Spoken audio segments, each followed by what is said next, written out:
markii jenaraal caydiid uu noqday nin aan la heli karin oo marba bari iyo bugux laga soo sheego ayay basaasiintii Soomaaliyeed Shanklin u sheegeen inay heleen nin maalin walba la kulma Cusmaan Xasan Cali Caato oo kaalinta labaad kaga qornaa liiska ay raadinayeen Mareykanka. lama shaacin ninka la helay magaciisa, waxaase la xusay inuu ahaa nin degan waqooyiga Muqdisho, saaxiib dhowna la ahaa Cusmaan Xasan Cali Caato. Shanklin wuxuu basaasiintii Soomaalida ahaa faray in bakooradii qalabka ku xirnaa ee lala doonayay in hadiyad ahaan loogu geeyo Caydiid ay u dhiibaan ninkaasi si uu ugu geeyo Cusmaan Caato.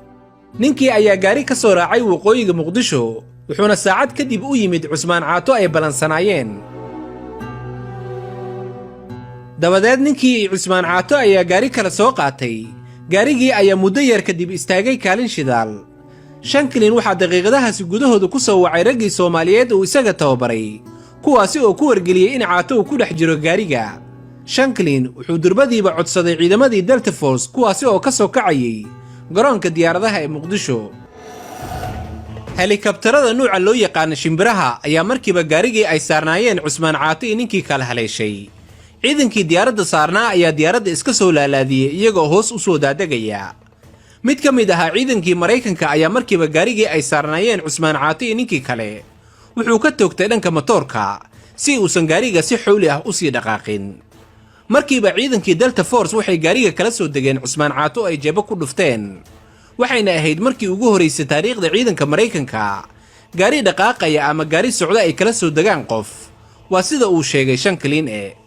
qaabkii CIA-da ay u qabatay Cusmaan Caato waxaa aad u bogaadiyey General William F. Garrison oo ahaa taliyihii ciidanka Delta Force ee Muqdisho ku sugnaa xilligaasi. hase yeeshee guushii ay CIA-da ka soo hoysay qabashadii Caato ma noqon mid sii waarta. wax yar kadib 2 toddobaad waxaa qarxay dagaalkii 3 Oktoobar oo loo bixiyey Battle of Black Sea. waxaa dhacay halaag lagu muujiyey filimkii Black Hawk Down. furuntii dagaalkaasi waxaa ku laaday boqolaal Soomaali ah iyo 18 ka mid ahaa ciidankii Mareykanka. wax kasta oo siyaasadeena ahayd maalintaasi ayay dhamaatay ayuu Shanklin ku calacalay. fadeexadii ku dhacday CIA-da uu Shanklin mas'uulka ka ahaa waxaa ka mid ahayd markii ay u dhaceen guri ku yaala waqooyiga Muqdisho oo ay ku shirayeen waxgarad ka tirsan qabaa'ilada degan Muqdisho. basaasiintii Soomaalida ahayd ayaa Shanklin u sheegay in gurigaasi ay ku shirsan yihiin Jenaraal Caydiid iyo odayaal kale. ciidankii Mareykanka ayaa markiiba halkaasi u ruqaansaday ayaga oo guriga ka soo galay 4 jiho. ciidamadii Mareykanka waxay halkaasi ka soo xireen Jenaraal Axmed Jilcow Caddow ay u maleynayeen inuu yahay Caydiid. Jenaraal Jilcow wuxuu markii hore ku adkaystay inuusan ahayn Caydiid, hase ahaatee markii ay u caddaatay in ciidamadii Mareykanka ay handadayaan ayuu wuxuu naftiisa ku badbaadiyey inuu yahay Caydiidkii ay doonayeen, isaga oo ka cabsi qabay in halkaasi lagu qaarijiyo. Jenaraal Axmed Jilcow waxaa la geeyey siligii Mareykanka ama safaaraddii Mareykanka ee Muqdisho, halkaasi oo saraakiishii qaramada midoobay ay ku faraxsanaayeen soo qaabashadii Jenaraal Caydiid. waxayse farxaddii iyo dabaaldegii saraakiisha isu beddeshay fadeexadii ceeb, waxaana halkaasi ka dhacday kabtay ma aragteen.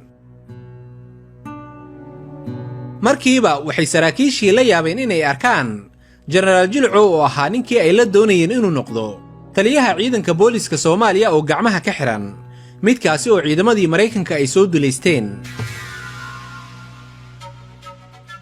haddaba warbixinadii ay soo gudbinayeen basaasiintii Soomaaliyeed ee doonayay inay helaan lacagtii abaalmarinta ahayd waxay CIA-da ku tuurtay qaladaad aad u tiro badan. qaladaadkii ay CIA-da galeen waxaa ka mid ahayd markii xafiiska CIA-da loo sheegay in 2 nin oo ilaalo u ahayd Caydiid ay diyaar u yihiin inay sheegaan meesha uu hogaamiyahooda ku jiro.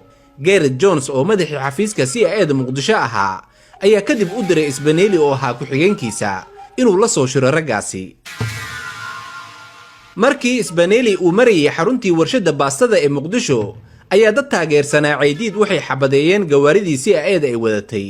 waxaase si xun u dhaawacmay Isbaneeli oo sheegay inuu ku sigtay in maalintaasi la dilo, isagoo u arkay inay ahayd qorsho shirqool oo loo dhigay iyaga.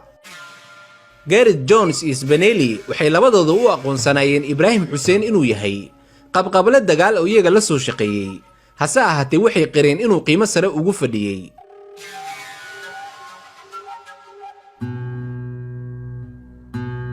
dhanka kale CIA-da oo keliya ma ahayn waxa uu ugaarsanayay Caydiid.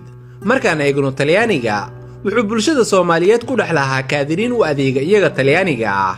waxaa dhammaantood ku adeegan jiray taliyihii hogaaminayay ciidamadii Talyaaniga ee joogay Soomaaliya sanadkii 1993 midkaasi oo lagu magacaabi jiray Bruno Leo.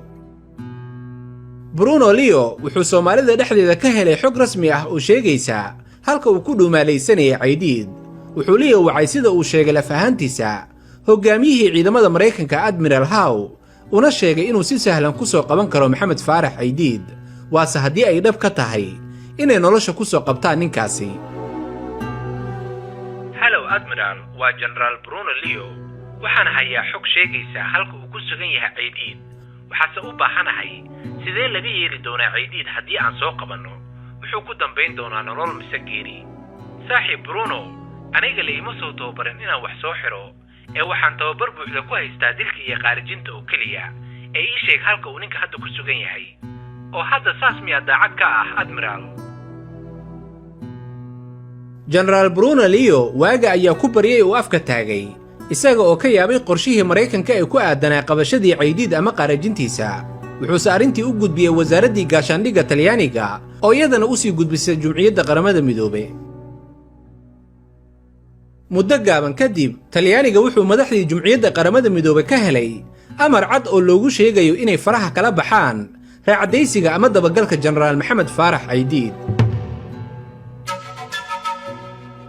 Generaal Bruno Leo muddo kadib waxaa amar lagu siiyey inuu isaga baxo Soomaaliya kadib markii uu dhagaha ka xirtay amarkii lagu siiyey inuu faraha kala baxo arrimaha qabashada Caydiid uu Mareykanka ujeeddo gaar ah ka lahaa.